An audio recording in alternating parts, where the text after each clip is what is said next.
दोस्तों, राजस्थान प्रदेश के जिला बारह का एक गांव है आकाखेड़ी, और यहीं पर रहने वाला एक परिवार जिसमें माता पिता और उनके 3 बच्चे होते हैं, एक बेटा और 2 बेटी। हालांकि एक बेटी शादी के लायक हो चुकी थी। उसकी शादी के लिए लड़के देखे जा रहे थे। दरअसल घर के जो मुखिया है उनका नाम होता है प्रेम नारायण मीणा और उनकी पत्नी का नाम होता है रुक्मणी। दरअसल प्रेम नारायण मीणा एक सरकारी विद्यालय के टीचर होते हैं और वो मध्य प्रदेश का एक जिला है फतेहगढ़, वहां पर एक सरकारी स्कूल में पढ़ाया करते थे। ये पूरा परिवार बहुत ही खुशहाल परिवार होता है। किसी चीज की कोई कमी नहीं थी।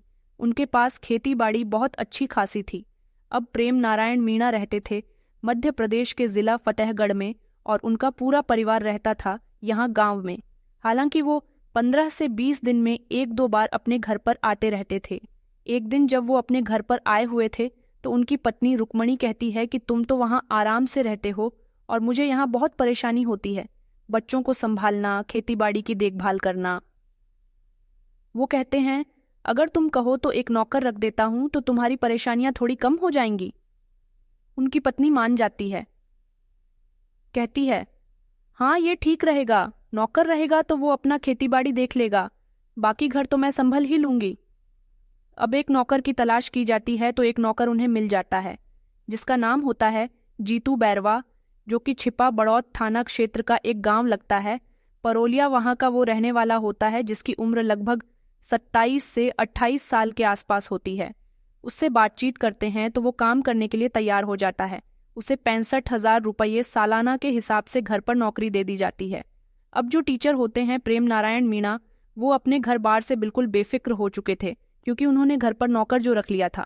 दरअसल जो नौकर होता है जीतू, उसका घर के अंदर तक आना जाना लगा रहता था। घर का कोई भी छोटा मोटा काम होता था उसे ही कहा जाता था। एक दिन टीचर की पत्नी रुक्मणी घर में बिल्कुल अकेली थी। जो बच्चे थे वो कहीं मार्केट गए हुए थे। तभी जीतू घर के अंदर जाता है तो रुक्मणी उससे बातचीत करने लगती है। पूछती है तुम्हारी शादी हो चुकी है? वो कहता है नहीं, मालकिन अभी नहीं हुई है। अभी इन दोनों को कुछ ही मिनट हुए थे।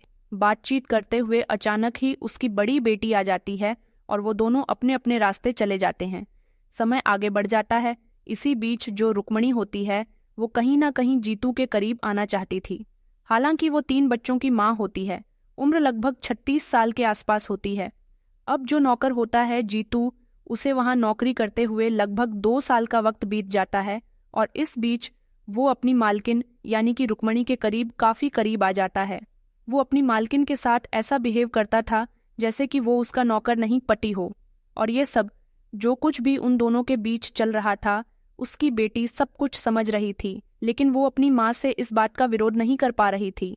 हालांकि एक बार उसने अपनी माँ को उस नौकर जीतू के साथ हंसी मजाक करते हुए देख लिया था और उसी समय उसने अपनी माँ से ये बात कही थी कि माँ नौकर को ज्यादा मुंह मत लगाया करो, लेकिन उसकी माँ ने उसकी बात को हवा में उड़ा दिया और नौकर के साथ हंसी मजाक करती रही। समय आगे बढ़ जाता है। एक दिन रात के करीब 11 बजे का वक्त हो रहा था। प्रेम नारायण मीणा की पत्नी रुक्मणी के कमरे से कुछ अजीब तरह की आवाज आ रही थी और ये आवाज उसकी बड़ी बेटी के कानों तक पहुंच जाती है। अब वो सोचने पर मजबूर हो जाती है कि आखिर इस तरह की आवाज कहाँ से आ रही है। वो अपने बिस्तर से उठती है। उसके छोटे भाई बहन सो रहे थे। वो कमरे से बाहर आती है और दबे पांव उस तरफ जाने लगती है जहां से वो आवाज आ रही थी। वो जैसे जैसे अपनी माँ के कमरे की ओर बढ़ रही थी वैसे वैसे वो आवाज तेज हो रही थी। वो अपनी माँ के कमरे के पास जाकर रुक जाती है। देखती है दरवाजा अंदर से बंद है। खिड़की से जब झांक कर अंदर देखने की कोशिश करती है तो उसके होश फाख्ता हो जाते हैं। दरअसल उसकी माँ रुक्मणी उस नौकर जीतू के साथ आपत्तिजनक अवस्था में शारीरिक संबंध बना रही थी। वो तुरंत ही वहां से अपने कमरे में चली जाती है। उसे कुछ समझ में नहीं आ रहा था कि करें तो क्या करें। दरअसल उसने जो कुछ भी उस कमरे में देखा था उसे अपनी आंखों पर विश्वास नहीं हो रहा था। वो कुछ नहीं करती, चुपचाप सो जाती है। अगला दिन आता है। सब अपने अपने काम में बिजी हो। रुक्मणी को इस बात की जरा भी खबर नहीं थी कि वो अपने घर के उस नौकर के साथ जो कुछ भी करती है वो सब उसकी बड़ी बेटी ने देख लिया है। अब उसका और नौकर का ये जो सिलसिला था लगातार चलता चला जाता है। उसका पति यानी कि प्रेम नारायण मीणा जब 2-3 दिन के लिए घर पर आते थे तो वो उस नौकर से दूरियां बना लेती थी। ऐसा लगता था कि जैसे उनके बीच कुछ है ही नहीं। हालांकि बड़ी बेटी को सब कुछ पता था, लेकिन वो अपनी माँ से या पिता से इस बारे में कुछ कहने की हिम्मत नहीं जुटा पा रही थी। आखिरकार समय आगे बढ़ जाता है और उसकी शादी तय हो जाती है।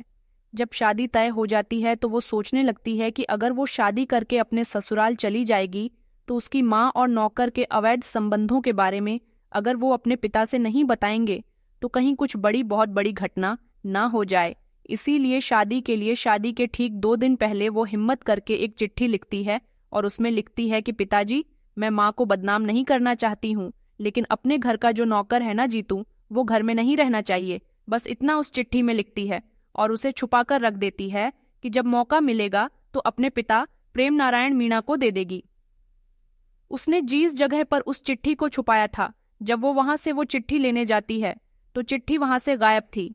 वो परेशान हो जाती है, सोचने पर मजबूर हो जाती है कि पता नहीं वो चिट्ठी उसके पिता को मिली है या किसी और को। आखिरकार उसकी शादी हो जाती है और वो अपने ससुराल चली जाती है।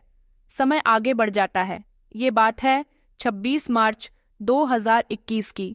सुबह के 7 बजे का वक्त हो रहा था।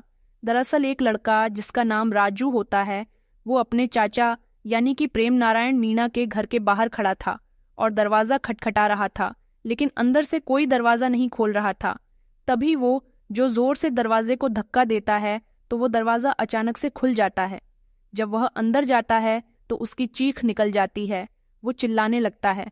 दरअसल वो क्या देखता है, घर के आंगन में जो उसके चाचा हैं प्रेम नारायण मीणा, उनकी लाश पड़ी है। वो पूरी तरह से खून से लथपथ पड़े थे। चीख पुकार सुनकर जो उनकी पत्नी होती है रुक्मणी, वो अपने कमरे से भागकर बाहर आती है। राजू उसे कहती है, क्या हुआ, क्यों चिल्ला रहे हो? तभी उसकी भी नजर पड़ जाती है उसके पति पर।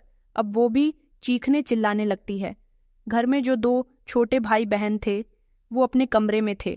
बाहर से कुंडी लगी थी। रुक्मणी जाकर उनका दरवाज़ा खोलती है तो वो बच्चे पूछते हैं, माँ क्या हुआ?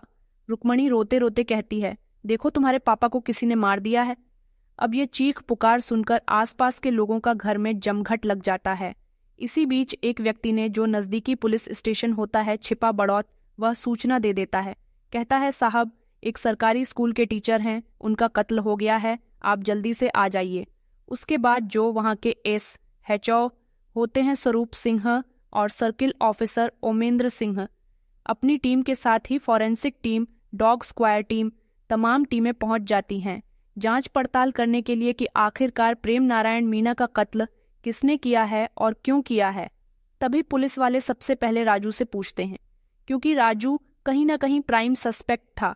हालांकि राजू फुल कॉन्फिडेंस के साथ उनका जवाब दे रहा था।